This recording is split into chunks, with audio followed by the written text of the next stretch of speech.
What we need is not more medication, but more education, because the best prescription is knowledge.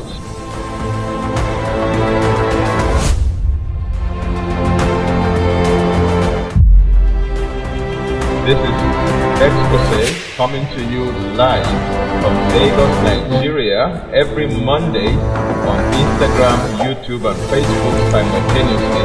And I'm your regular host, Tony Akinyemi. Don't forget, what we need is not more medication, but more education, because the best prescription is knowledge.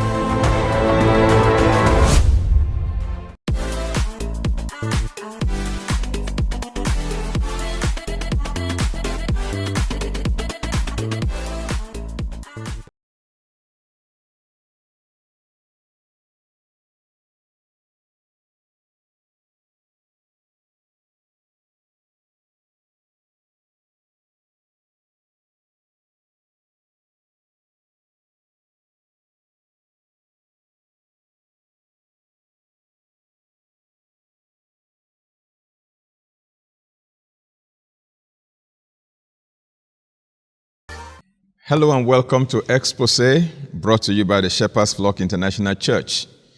I am your regular host, Tony Akinyemi. It's always my joy and pleasure to bring you wellness information for your health transformation. In this series, Season 7, we will be talking about the value of physical exercises. During the first 2 episodes, we have looked at 2 major benefits derivable from regular, moderate exercises. The first benefit is improved circulation, improved blood circulation, and improved lymph circulation. And we have looked at it critically to see the implications for having improved blood and lymph circulation. The second benefit that we looked at in the second episode is blood oxygenation. The more oxygenated your blood is, the healthier you are.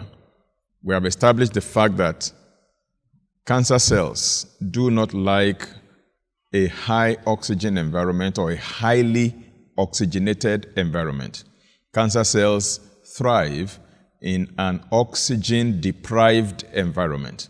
The lower the amount of oxygen in the body, the better cancer cells thrive. Similarly, microorganisms like fungi, bacteria, and even viruses, they thrive in a low oxygen environment, but they don't do well in a high oxygen environment. When the person is in a state of low oxygen level in the body, that's called hypoxia. And when a person is hypoxic, that can lead to any kind of disease in the body.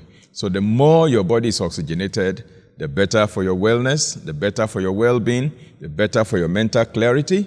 And by the way, the 2 most important nutrients, perhaps, for your brain are oxygen and glucose. Of course, the brain can utilize alternative source of energy if glucose is not available. The brain can utilize ketone bodies or ketones derived from fats. But when it comes to oxygen, there's no alternative. The only one that the brain can utilize is oxygen. So you have to supply oxygen to your body.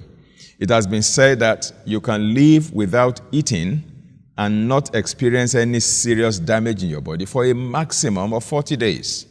If you go beyond 40 days without food, systemic damage will start taking place in your system that may be irreversible or may even lead to fatality. You can live without water and not cause any serious damage in your system for a maximum of 4 days. After 4 days without water, then some systemic damage can begin to take place. Now, you can live without oxygen for only a maximum of 4 minutes before serious damage, particularly brain damage, will begin to set in. So you see, you can go without food for 40 days, you can go without water for 4 days, but you can go without oxygen only for 4 minutes. And that's why we must do everything to breathe in copious amounts of oxygen into our lungs. And when oxygen gets into the lungs, The lungs will absorb the oxygen as the blood circulates through the lungs. The hemoglobin in the blood is an oxygen magnet. It will magnetize the oxygen, suck it in, and then carry it all around the body to distribute it so that every organ, every gland, every tissue, every cell in the body is highly oxygenated. And one of the cheapest and easiest natural ways and cost-effective ways to get in a lot of oxygen into your system, of course, is exercise.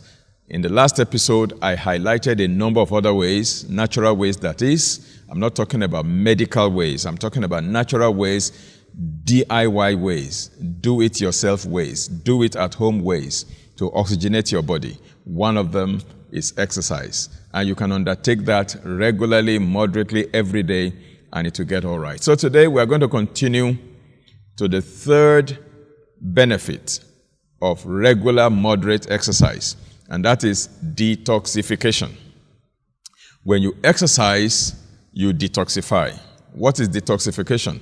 Simply put, detoxification is the removal of toxins or poisonous substances or waste products from the body. In one of our previous seasons, when I spoke on that is the cause of disease, I highlighted the fact that toxins can build up in our bodies in various ways. We have exotoxins, that's toxins that come from outside the body into the body. And then we have endotoxins. These are toxins that are generated inside the body. So exotoxins plus endotoxins can accumulate in the body. And that's why God has fitted us with eliminative organs and systems. We have our kidneys, we have our lungs, we have our liver, we have our colon, digestive tract, we have our skin, and we have our lymphatic system. See, all of these are systems and organs that are involved in waste removal from the body, detoxification, okay? And so when you exercise, you actually stimulate your waste elimination process, particularly engaging your third kidney. Now, we all have two kidneys inside with a few exceptions. A few people are born with only one kidney, but the majority of us are born with two kidneys, okay?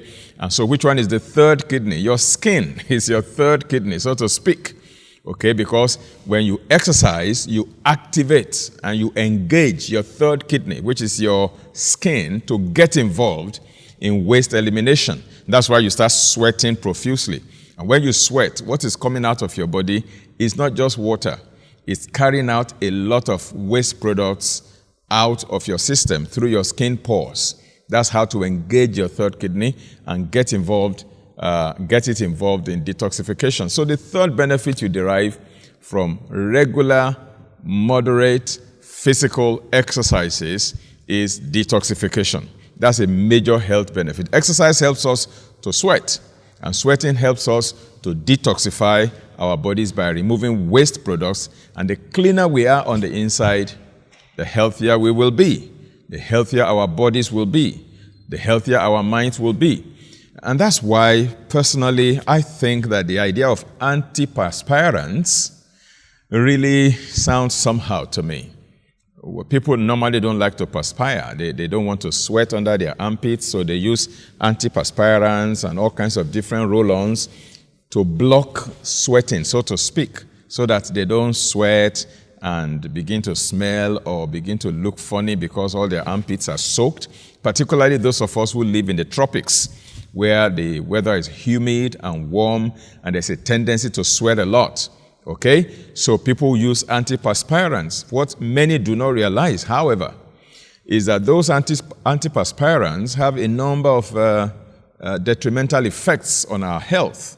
Number one is the fact that most of them contain substances that are actually toxic in themselves to the body. A number of antiperspirants have aluminum compounds in them.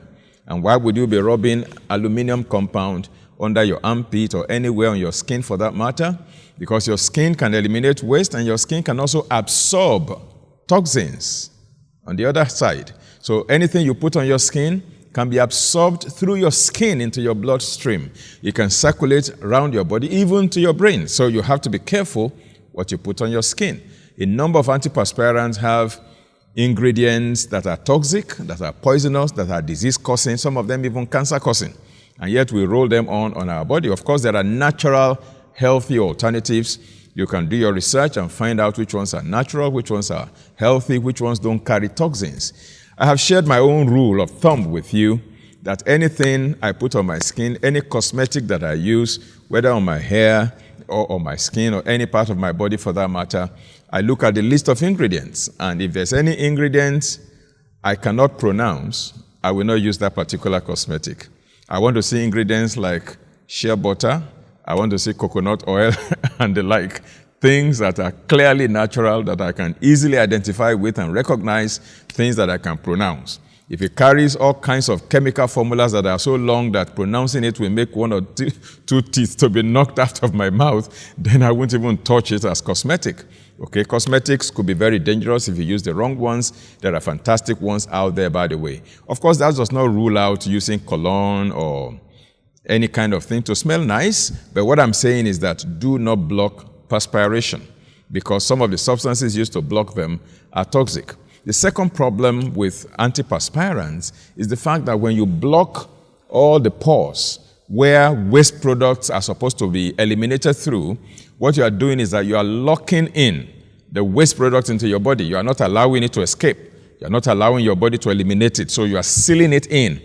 And when it does not find a way to get out, you know what happens? Your body will look for warehouses around your body to warehouse those toxins, those poisonous substances, those waste products. Your body will warehouse them. Where does it warehouse them? Your body warehouses them in adipose tissue. Adipose tissue means fatty tissue or fats. Anywhere there is high fat in your body, that becomes a warehouse. So these toxins are stored usually in fat, and they are warehoused there until such a time when an opportunity will present itself for the body to pull them out of the warehouse and throw them out. That if it stays long in the warehouse, it can begin to stimulate DNA damage. And that can initiate a process of disease process. And that can lead to anything, even cancer. Now, so if waste are trying to come out from your armpit, and instead of allowing it to come out, you seal it in and you do not allow it to come out. If you're a woman, for example, guess the closest fatty tissue or gland to your armpit. Those are the breasts. And so the toxins will just back up into the breasts and be stored there, and that can stimulate cell damage, cellular damage, DNA damage. That can be the beginning of breast cancer. Okay? That's why you must perspire. You must sweat. You must let out the waste. Now, if your inside is very clean, if your diet is good, and you do regular colonic irrigation or cleansing, or your diet is fine and you are in good shape and you are in good health, when you sweat, your sweat is not supposed to smell. You are not supposed to be smelling terrible just because you are sweating. The only reason your sweat will be smelling terrible is because there are terrible things coming out of your system. Isn't it better for those terrible things to get out than for them to be locked inside? So exercise and sweat it out and then go and shower and clean up. And then you'll be looking nice on the inside as well as on the outside. So the third major health benefit or value that we derive from regular, moderate physical exercise is detoxification or cleansing, particularly internal cleansing. And I think that is a very good point there. Now, I'll be coming back to you after this short break, and we're going to take the fourth value or the fourth benefit of regular moderate exercise. Don't go away.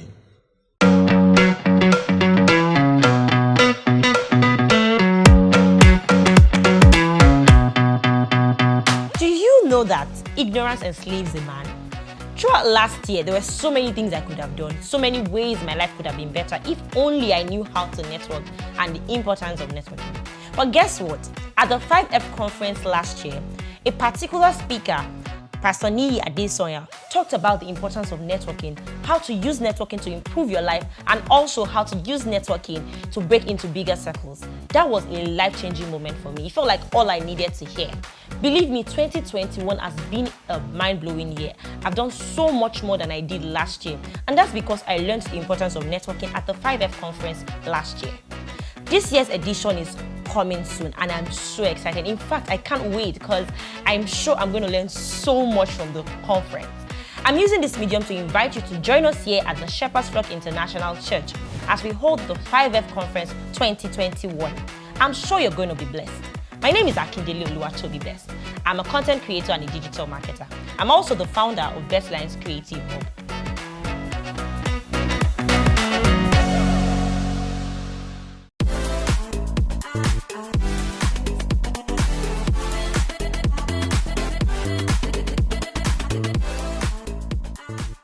Welcome back. This is Exposé, brought to you by the Shepherd's Flock International Church. I'm your regular host, Tony Akinyemi, and don't always forget that what we need is not more medication, but more education. And the best prescription is knowledge. We are dealing with the value of physical exercises. And this is our third episode in this season. We have looked at improved circulation, blood circulation, limb circulation. We've looked at improved blood oxygenation, and we have looked at detoxification. These are the three benefits we have examined so far when you engage in regular, moderate physical exercises. Now we go on to the fourth benefit of exercises, and that is cardiovascular health improvement. You improve your cardiovascular health when you exercise moderately but regularly. So what is cardiovascular health? Cardio refers to the heart. Anytime you hear in medical parlance the word cardio, it refers to the heart. And when you hear vascular, it refers to blood vessels in particular, blood vessels. So cardiovascular means the heart and the blood vessels. That system that circulates blood around your system. That's your cardiovascular system. And regular moderate exercise helps to improve your cardiovascular health. Okay? Because there are so many cardiovascular diseases. Again, in one of the previous seasons, I did a lot of episodes on cardiovascular health. If you have not watched them before, I encourage you to go back to our YouTube channel and watch all the series on cardiovascular health. You will see the long list of diseases that can afflict the heart, the blood vessels, and what have you. And exercise, regular, moderate physical exercises can help to prevent most of those cardiovascular diseases. It can help to also mitigate them if they already exist. So cardiovascular health improvement is the third benefit derivable from regular physical exercises. Now, let me read from my newsletter number 10, Healthy Living Newsletter. We call it Healthy Living with Tony Akinyemi, and we have about 27 editions so far.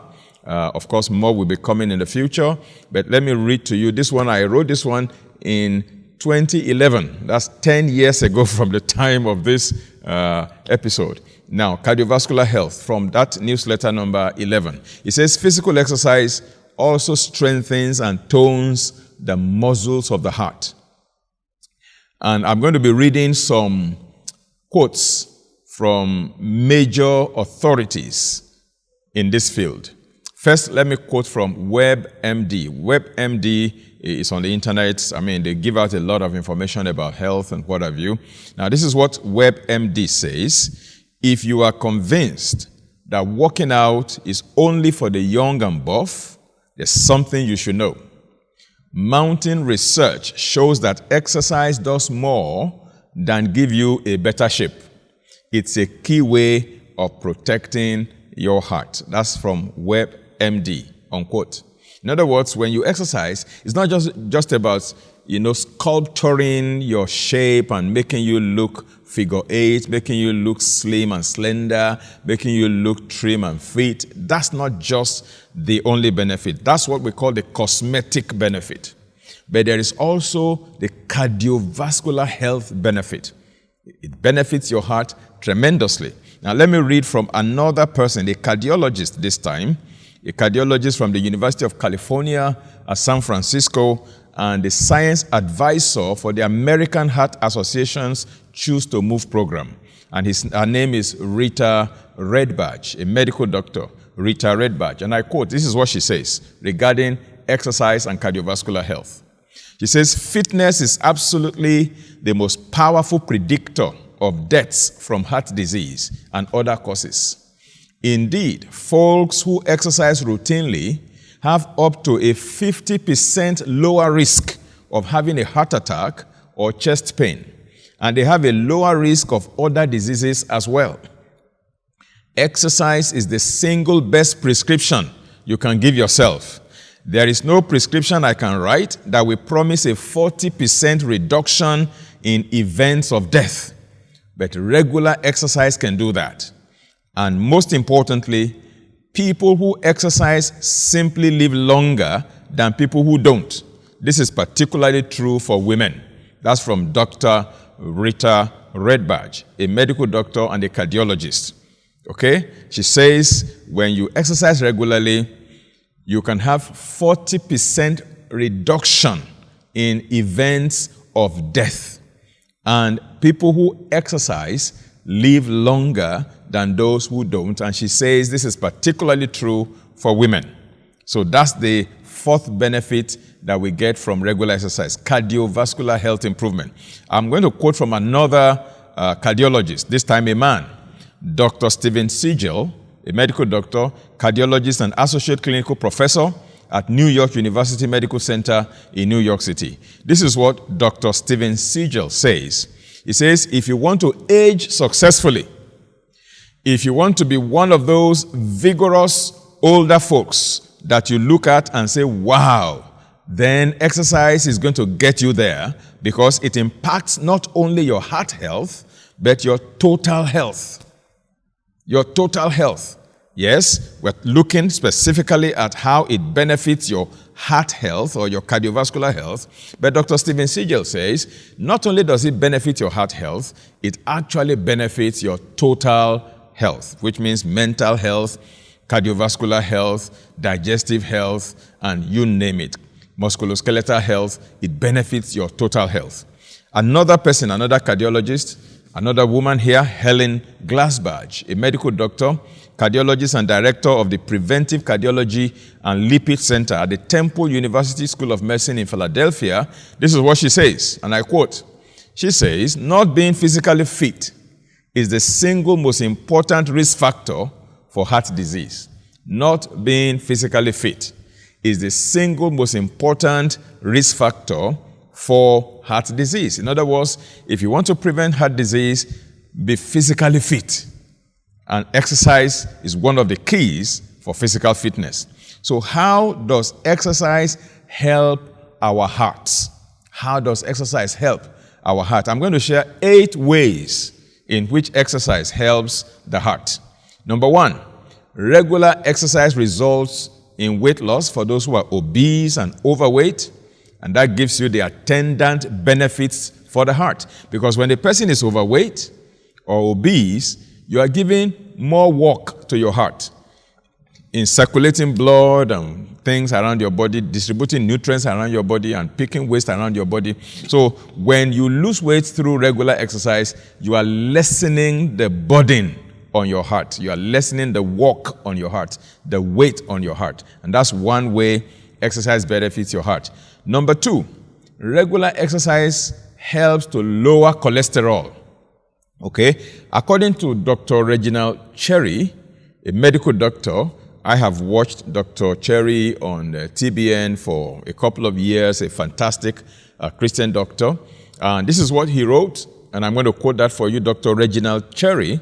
He says, a molecule of HDL cholesterol. Now, by the way, HDL cholesterol is what we call good cholesterol, and LDL cholesterol is what we call bad cholesterol. Okay, I've done another episode on cholesterol, so you can go look at that in our YouTube channel, and you can learn more about that if you don't know. Now, let me quote Dr. Reginald Cherry again. He says, a molecule of HDL cholesterol, that is good cholesterol, is released when we exercise. This particle goes into our arteries, removing fat from the arteries and taking it to the liver, where fat is excreted from the body. People have a certain amount of HDL in their bodies, but due to our sedentary lifestyles, not exercising lifestyles, our HDL levels decrease significantly unless we exercise. As we exercise, HDL cholesterol increases in our bloodstream, and fat is carried away from our arteries and out of our body. For every 1 point that your HDL cholesterol increases, your risk of heart disease drops by 5% points. That's very significant. That's from Dr. Regina Cherry. So he's saying that when you exercise regularly, now you cause the good cholesterol, HDL cholesterol, to drop into your blood and carry away fat from your system so that your blood can have the right consistency, can circulate appropriately, and you will not have cholesterol-related issues at all. That's the second major way that exercise benefits your heart. I'm going to go on another short break right now, and when we are done, I am going to come back to the remaining 6 ways that exercise benefits cardiovascular health. Don't go away. Life is now, the future, and everything in between. It is a journey that requires faith to overcome obstacles, fitness to push through it, a solid finance for comfort, and a wonderful family to journey with. For a smooth ride, you need the perfect vehicle, knowledge. You've got the power to choose. Make the right choice by joining the winning team at this year's 5F Conference.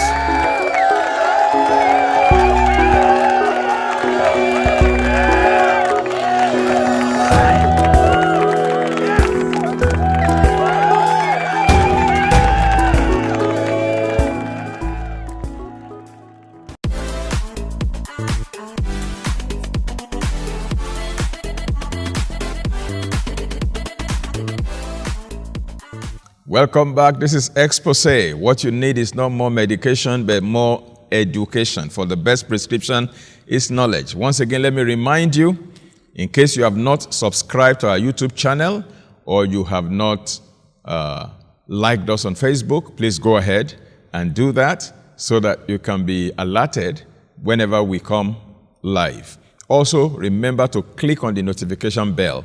Subscribe and then click on the notification bell. And don't forget to invite your friends and families and perhaps your enemies to join us on Exposé every Monday, 8 p.m. Nigerian time, where we expose, reveal, unveil, and communicate nuggets, wellness nuggets for your well-being. For to be informed is to be transformed, and to be uninformed is to be deformed. And we bring information for your health transformation on Exposé. We're looking at the benefits or the value of physical exercise. We have looked at the value as it relates to improved circulation of blood and lymph. We have looked at improved oxygenation of the blood. We have looked at detoxification of waste product from the system. And right now we are looking at improved cardiovascular health as the fourth benefit. And we are looking at how exercise can actually benefit our cardiovascular health. We are looking at 8 ways that exercise benefits our cardiovascular health. We have looked at 2 of them. Number 1, it can help you to lose weight if you're obese or overweight, and weight loss is good if you're obese and overweight for your health. Number 2, it helps to lower your cholesterol level, particularly remove excess fat, triglycerides, LDL cholesterol, and what have you from your system, so that your blood has the right amount of cholesterol and also the right type of viscosity for improved circulation.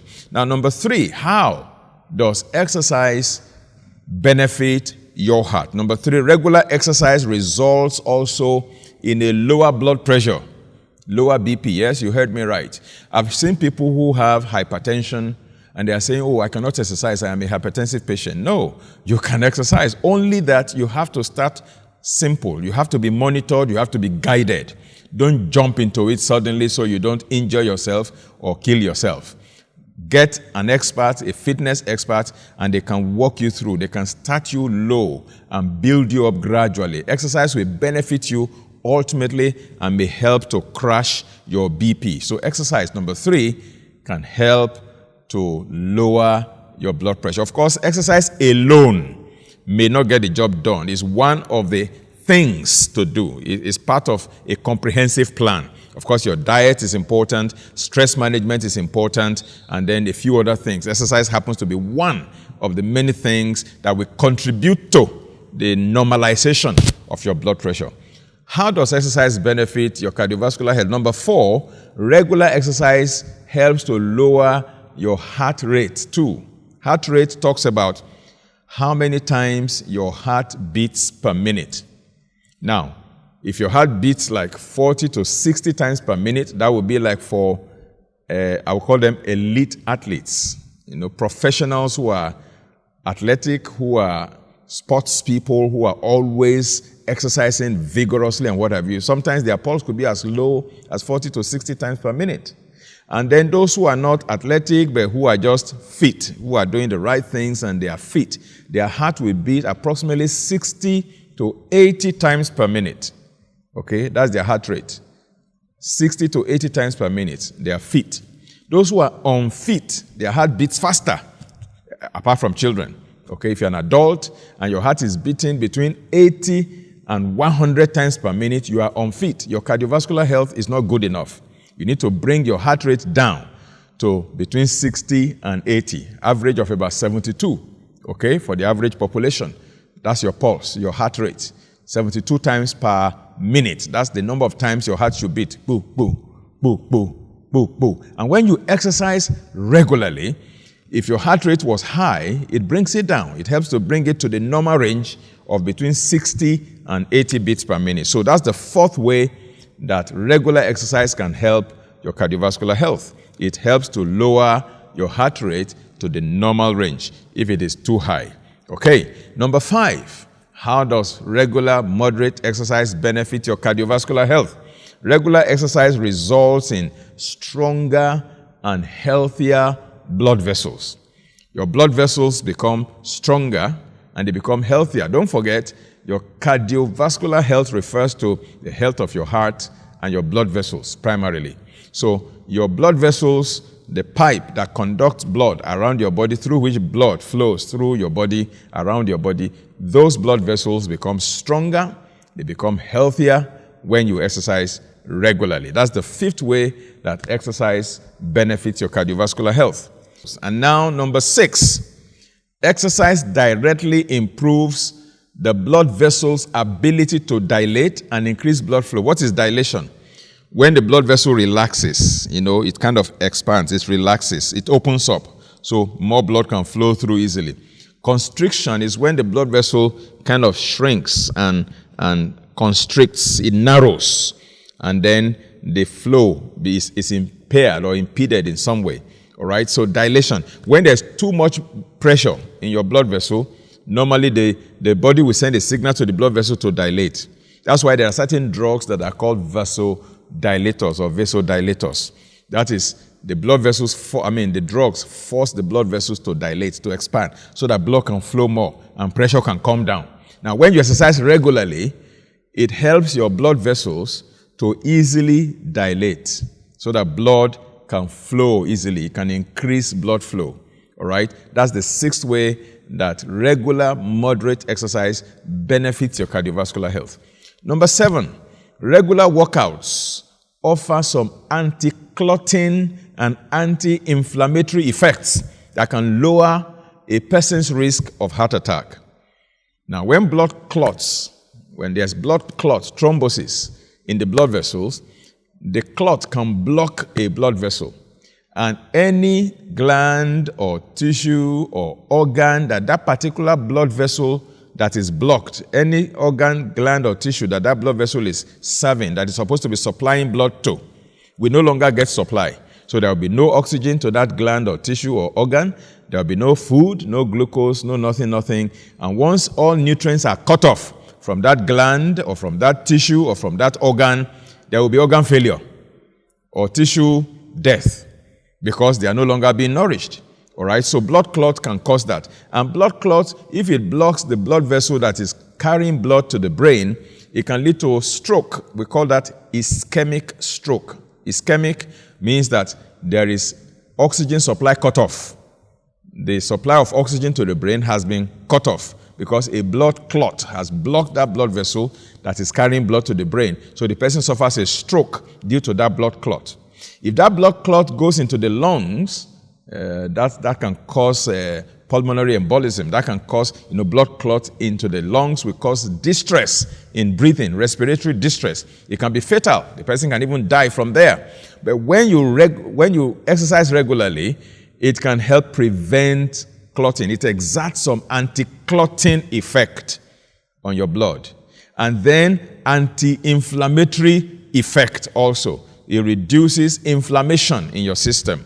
And inflammation is at the root cause of many diseases, particularly chronic degenerative diseases like arthritis, like cancer, and what have you, congestive heart disease. All of these inflammatory processes can be reduced. In fact, one of the tests done for checking the health of the heart is called CRP, C-reactive protein, which is a marker for inflammation in the system. And regular moderate exercise can reduce your CRP levels. It can even reduce your ESR levels. That is erythrocyte sedimentation rate, which is another inflammation marker in the system.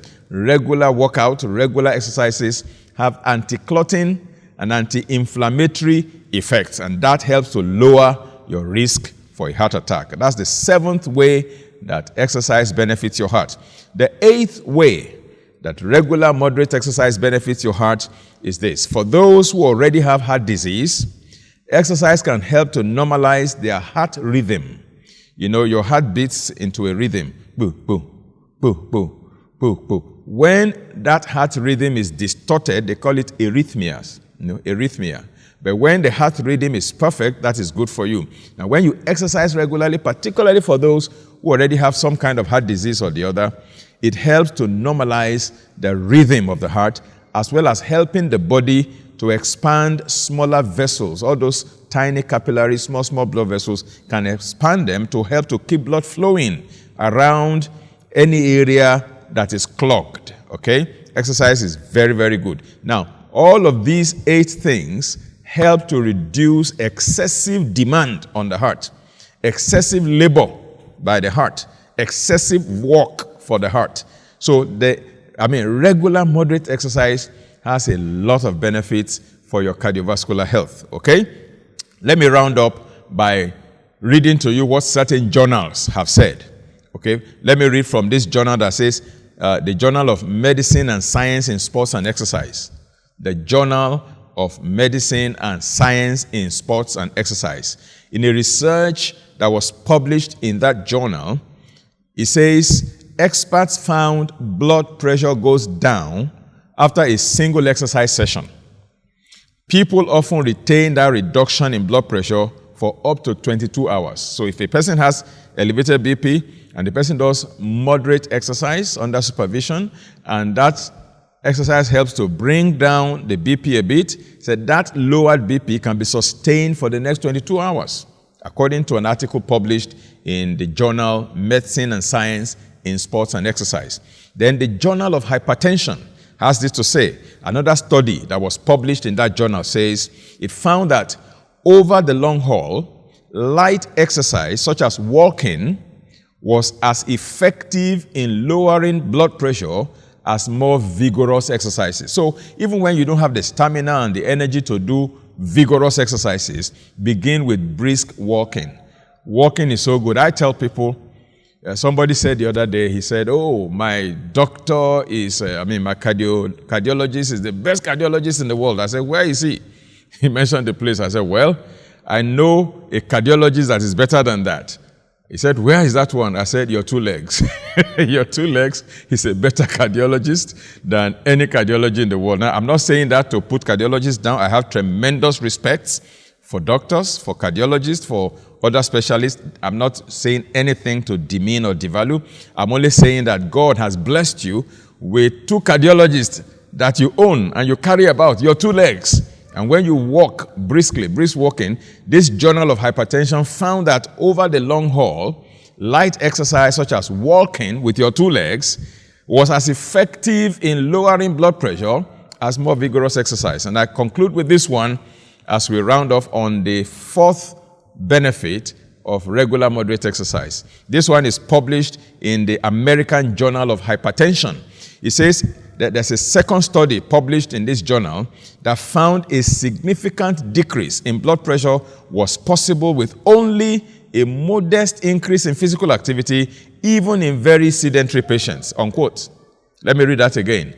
The American Journal of Hypertension found An article published in it found that a significant decrease in blood pressure was possible with only a modest increase in physical activity, even in very sedentary patients. Sedentary patients are patients who have not been exercising all their lives. They are just couch potatoes. They sit down, they take a remote control, and they are changing channels, and they have people to run errands for them. Give me a glass of water there. Make me a cup of tea there. Help me bring that one there. Help me bring that book there. And they don't leave one place. They just sit down bundukously. Okay?